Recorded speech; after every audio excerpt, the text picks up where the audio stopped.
Alors, on termine cette série avec le 51, page 133. Et donc, on vous demande de donner un encadrement de racine carrée de x, lorsque x est compris entre telle et telle valeur.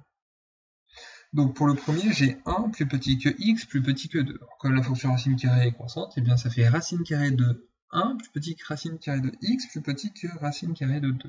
Je conserve tout, mais racine carrée de 1, je simplifie, ça fait 1. Et la réponse est donnée. Puis pour le b, eh bien, je vais prendre les racines carrées, pareil, donc racine carrée de 4, ce qui fait 2, inférieur ou égal à racine carrée de x, inférieur strictement à racine carrée de 12. Alors pourquoi j'ai pas racine carrée de 12? Tout simplement parce que 12, c'est 4 fois 3. J'ai donc racine carrée de 4 fois racine carrée de 3, et racine carrée de 4, ça fait 2. Donc ça conclut le b. Alors, pour le numéro 3, donc je suis un petit peu embêté parce qu'au lieu d'avoir racine carrée de x directement, j'aurai racine carrée de 4x si j'applique les racines carrées directement sur ces inégalités-là. Donc d'abord, je dois me débarrasser du 4.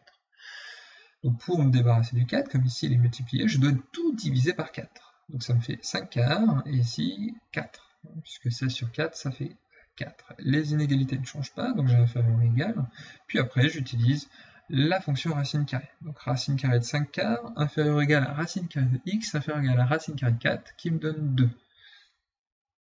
Alors pas inférieur ou égal, d'ailleurs c'est inférieur strict, je crois. Voilà, comme ici c'est marqué. Et donc racine carrée de 5 quarts, pourquoi je n'ai pas conservé racine carrée de 5 quarts? Et bien tout simplement pour les mêmes raisons que racine carrée de 12, 5 quarts est une division, c'est un quotient. Donc je peux dire que ça fait racine carrée de 5 quarts, bien racine carrée de 5 au numérateur divisé par racine carrée de 4. Et racine carrée de 4, ça fait 2. Et j'ai donc cet encadrement là. Et pour le D, j'ai 1,44 inférieur strictement à x inférieur ou égal à pi carré plus 2pi plus 1. On peut remarquer d'ailleurs que pi carré plus 2pi plus 1, eh bien, ça nous fait penser à une identité remarquable.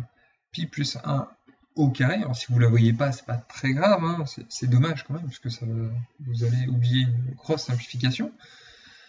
Mais bon, sinon on va vous laisser tout comme ça. C'est-à-dire que là ici j'ai a carré plus 2 fois a fois b qui vaut 1, plus 1 au carré, c'est-à-dire 1. Donc pi plus 1 le tout au carré.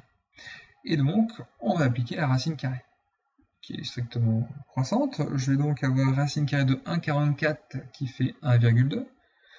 1,2 au carré ça fait 1,44. Bon, vous connaissez peut-être plus facilement le 12 au carré qui vaut 144.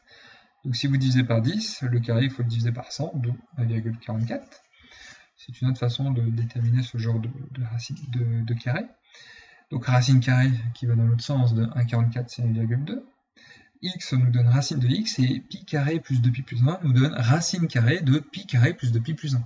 Si vous n'avez pas vu l'identité remarquable, vous pouvez le laisser comme ça.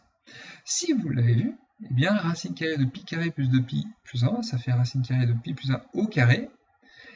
Et puis pi plus 1, eh bien c'est 4,14 à peu près, donc c'est positif. Je peux donc enlever la racine carrée pour me donner pi plus 1. Puisque si ça avait été négatif, ce nombre-là, il aurait fallu changer de signe. Racine carrée de moins 2 au carré ne donne pas moins 2, puisqu'une racine carrée est positive.